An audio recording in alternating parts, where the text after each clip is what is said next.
الحمد لله نحمده ونستعينه ونستغفره ونعوذ بالله من شرور أنفسنا ومن سيئات أعمالنا من يهده الله فلا مضل له ومن يضلل فلا هادي له وأشهد أن لا إله إلا الله وحده لا شريك له وأشهد أن محمدا عبده ورسوله أما بعد فأعوذ بالله من الشيطان الرجيم بسم الله الرحمن الرحيم كنتم خير أمة أخرجت للناس تأمرون بالمعروف وتنهون عن المنكر وتؤمنون بالله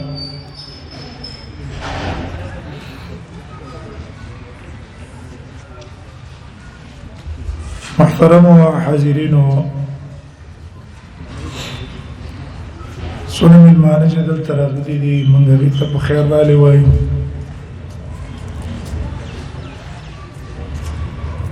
اغا علماء دی کطلباء دی او کعام زمانگا محترم بالمانه دی چی دیو دل ترالو او بدی مجلس کے منصر حاضری اکڑا اللہ دے دی اجر او بدلی و لور کی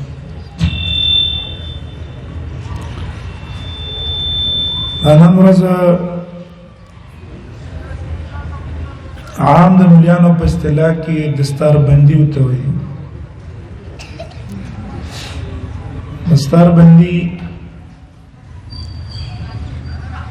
مخکې طریقه د علماء و چې کله به یو عالم درس حدیث ته کې ناستلو او یا با فتوی ته کې ناستو چې خلق دې فتوی طلب کوي او فتوا لوري نو په وخت کې به استادان علما را جمع شو هغه ټول به تصدیق کو چې او د قابلیت شته د درس او د تدریس او د قابلیت شته د فتوی ورکولو مداغین رستو با طلباو مغی طرف تا مراجعه کولا او عوام بمتی مسائلو کی اغی طرف تا رجوع بے کولا تپسون بیتی کولا امام مالک رحمه اللہ مشہور دے پا امام دار الحجرہ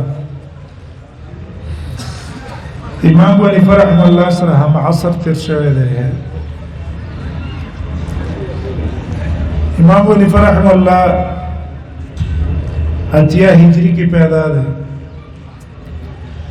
اولاد سلور نبی ہجری کی پیدا ہے سوار لسکال تقریباً فرق امام ابو حنیفہ رحمہ اللہ تے سوار لسکال عمر کی مشہور امام مالک غسر معاصر اب امام شافعی امام مالک شاگرد ہے اور امام احمد ابن حنبل هذا امام شافعی شاگرد ہے امام احمد ابن حنبل کلم چې دعا کولا نو امام شافعی ته دعا کولا یو ورځ ته نور ته پوسو کړلو چې دا ته ډېر یاد دی 50 کال نه دی خو ما په دعا کې نه دی ورکړی ځکه اللہ جزا دی مرتبی دی امامت و دی علم ترسولے ما مدار امام شافعی پر توجہ باندے ذکر کل شاگرد استاذ پر قابلیت باندے مخکزی شاگرد کا ظال مطالعہ کئی اتیا صفحی مطالعہ کی مثلا سل صفحی مطالعہ کی او استاد تکینی نو استاد ته په نیمه غنټه کې هغه ټول خلاصو ته بیان کی زین ته ورغورځي رابطه مولور کی او هغه خلاصه راوالي زین کې تکینی دیو جن دا علم امون ته چراغله د شاګردۍ د استادې په سلسله باندې راغله کم انسان چې استادان سو وخت یې نه کی همدغه چې په کتابونو باندې میدان ته راوځي نو اکثر په خطایانو او په نقصاناتو کې بریوزي شکالاتو تراشي شکالاتو د وجه نبی ست د حدیث نه انکار کی فتنه کې بریوزي او چې کله استاد سره نو استاد ته راهنمایي هغه کوي په ترتیب باندې امام مالک مدینه کې امام دار الهجره نبی صلی الله علیه وسلم په مدینه کې به درس او تدریس ورکاو خلق ورته مراجعه کوله اتلس کالو په عمر باندې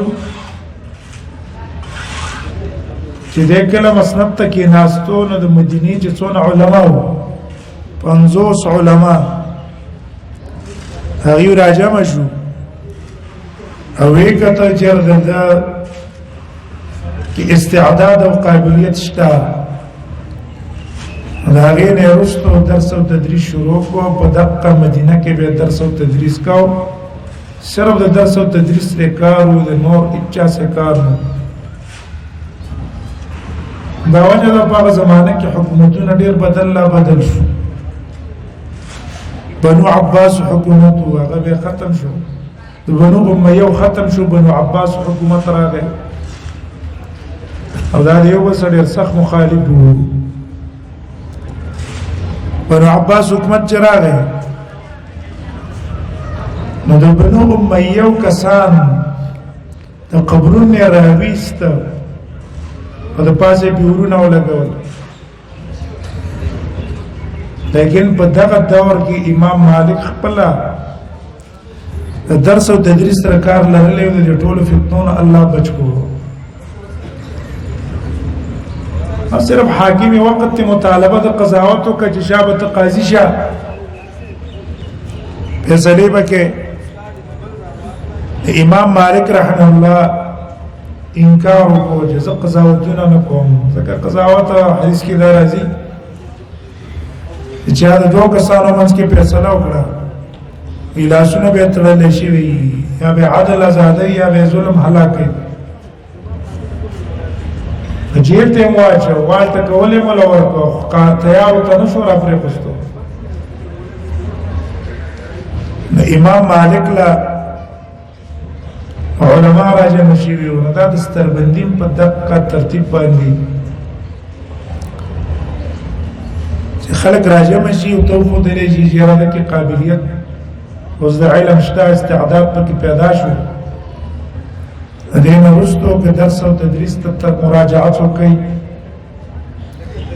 یا فتوی ته څوک طلب کین استعداد پکې شته دا به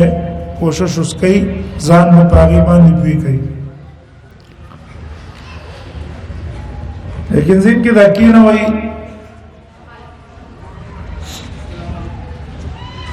کله چې انسان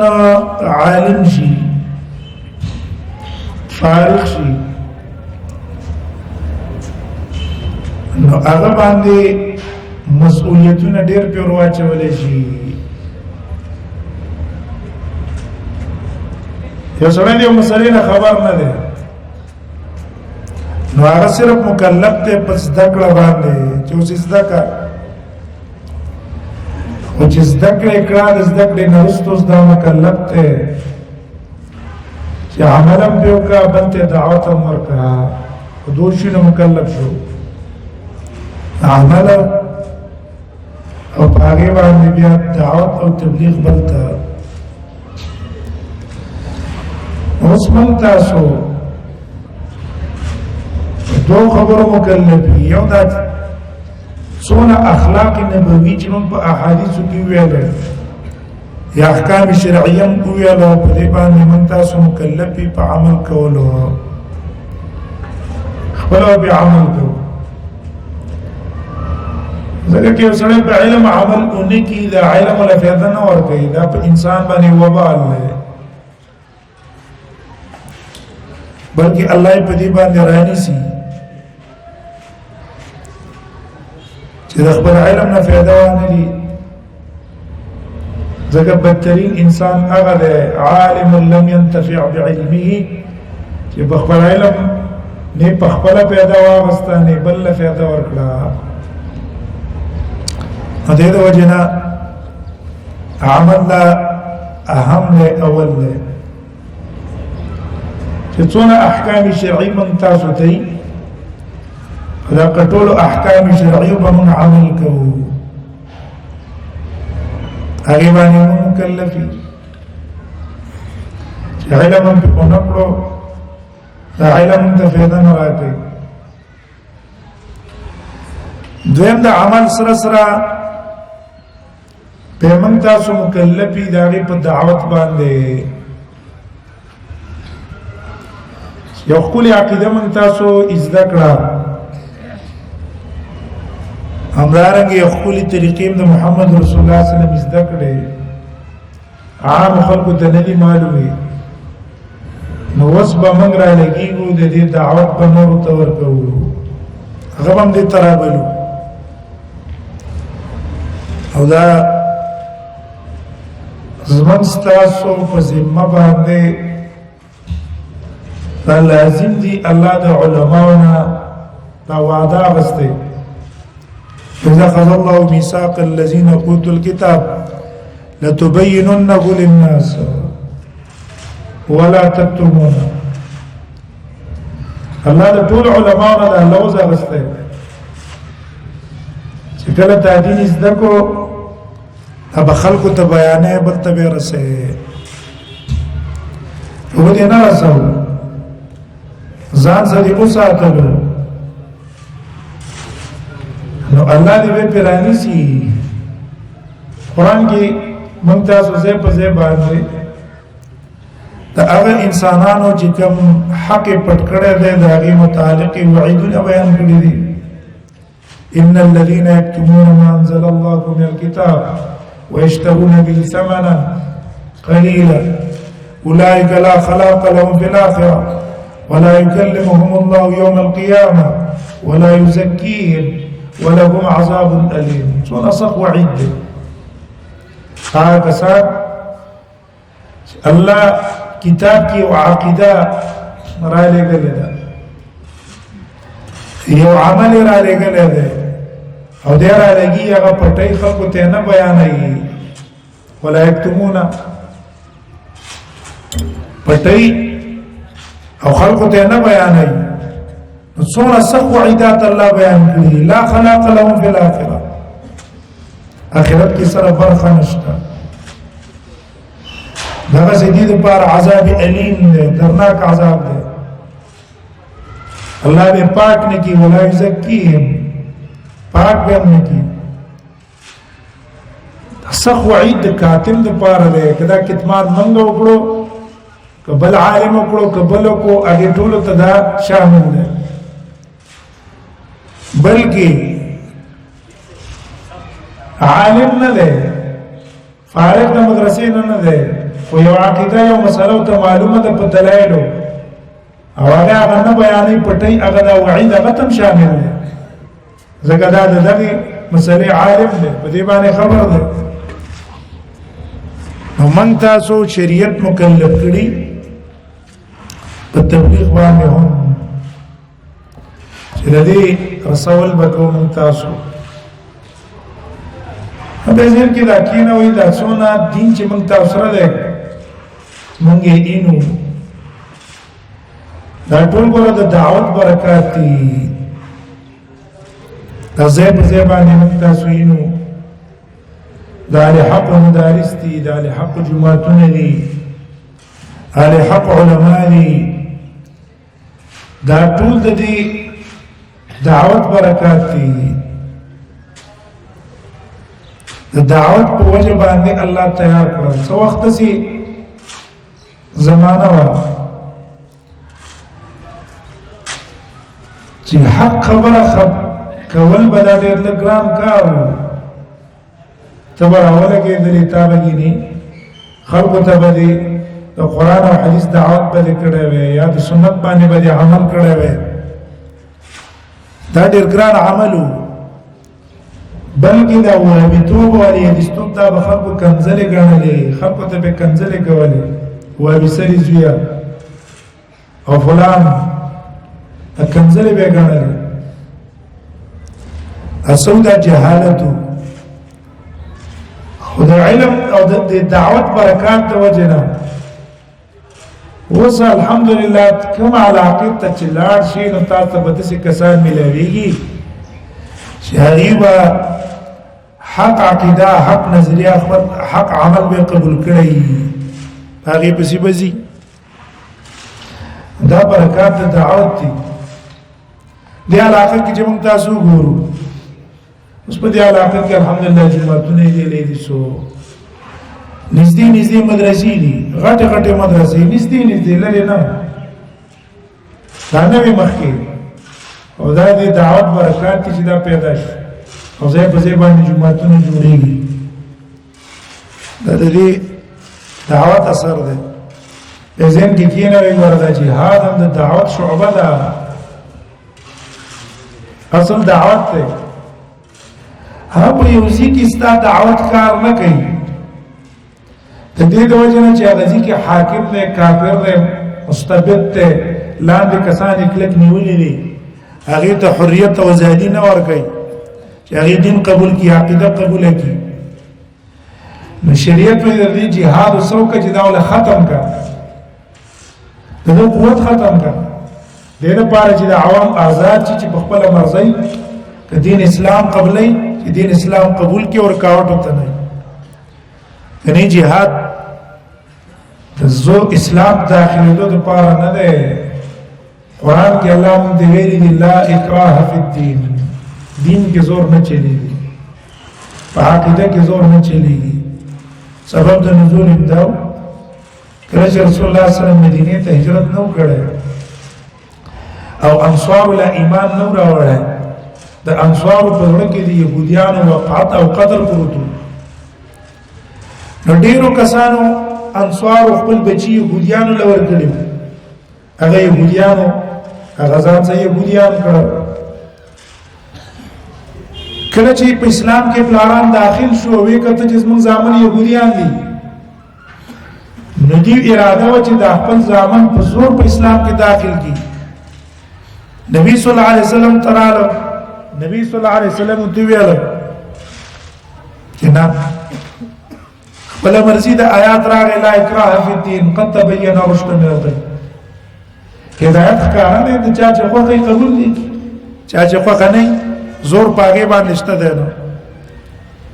نو دیو جنا زور په اسلام کې هغه نه چلیږي چا باندې زور چته. جهاد هم شعبه د دعوت ده. هغه ځین کې دا کېنوي د دعوت ال اثر کې چې دا غي اصولي موږ اکثر عوام وګړي ماشاءالله دعوت کوي علماء دعوت کوي طلباء دعوت کوي او چې کله دعوت په خپل اصولو چې الله او رسول موږ ته خودله دې په حق مطابق وکړي شي دا به اثر کوي به اثر نه وي. دعوت ضایع الله نه بوزي خامخا اثر کوي. دعوت په اصول کې اول دا دی ګوره زمنګ تاسو په خلاف باندې نن سبا سخت پراپګاندا دي پراپګاندا زمنګ تاسو په خلاف چلولې شي دي څوک پراپګاندا دا چا چلولې دي چې را د صحابه نه مېني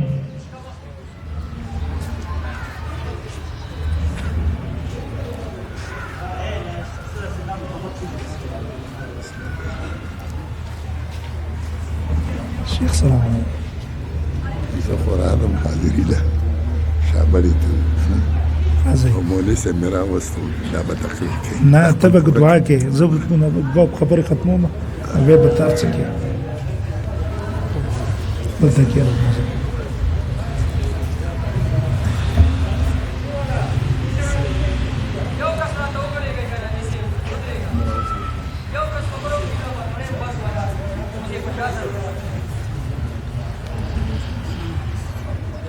زبري خبر باندې خراني خبر باندې اتفاق کوم به شیخ راوړ سره مشایخ راوړ سره ان شاء الله به خبرې کوي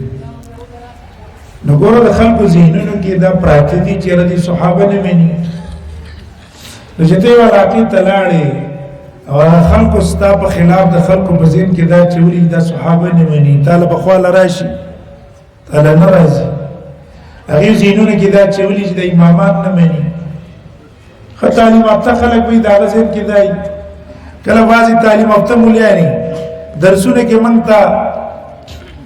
छोटा شیعگان وي چې دا ټول छोटा شیعگان دي छोटा شیعگان معنی دا چې دیم صحابه نه مني له سره قران یې مخې ته ګلاو کړی دی هغه سمستا په خلاف کې ما ته छोटे شیعه وي نو ما ته به څوک وکیلی یا دا شاګرد به مونږ ته وکیلی دا چې نور قسمه پروپاګاندا دي نو یو ځکه من تاسو د خلکو سره دا ځین سازیو کو چورونه دا په موږ سترات دي صحابه منو امام منو څنګه چې امام منو دا قصې د خلک نه مني څنګه چې موږ صحابه منو دا قصې د نور خلک نه مني موږ د ټولو منونکي خو لیکن دا پروپاګاندا دي زموږ په خلاف باندې خلک چلای کله چې دا غي ځین سازي وشوه به ان شاء الله تعالی زموږ تاسو خبره خب اعلى طریقې باندې خلق مني قران کې دي فاذا الذي بينك وبينه عداوه كانه ولي حميم ستاسو هغه په منځ کې دښمنی ده دا سي ګرم دوست پدې شي چې هغه بیا ستانه هر قسم دفاع بم کوي رابلل بم کوي دعوت بم کوي تبه بیا گزاره کوي هغه به سخت اغینا تشدد کې بلګي نو دیو جنا اصل اخلاق علاقه تلاړ شو بدا عام خلکو مشهور کړي چې علي حدیث به ادب دي او دا د مشرانو به ادب کوي د بل شي به ادب کوي نو کومنګ د سي حرکات کو هغه څنګه تاسو حرکات ته ګوري چې دا څه کوي کنه کوي یو سپینګری سمنګ احترام خدا ده د یو عالم احترام او عزت مو کو ټیک ټاک باندې علم کې کمی عمر کې به مشري خو علاقه کې د خلکو په اعتماد ده موږ چې دا قدر احترام کو د دې قدر احترام په وجه باندې د اغزړه منګه واغستلو او د خلکو زړه واغستلو د پروپاګاندا په خپل ختم کړلې چې را د اسې خلکو چې دا به دې بدې دي پرنګي ادبناک انسانان خو سره شته دي نو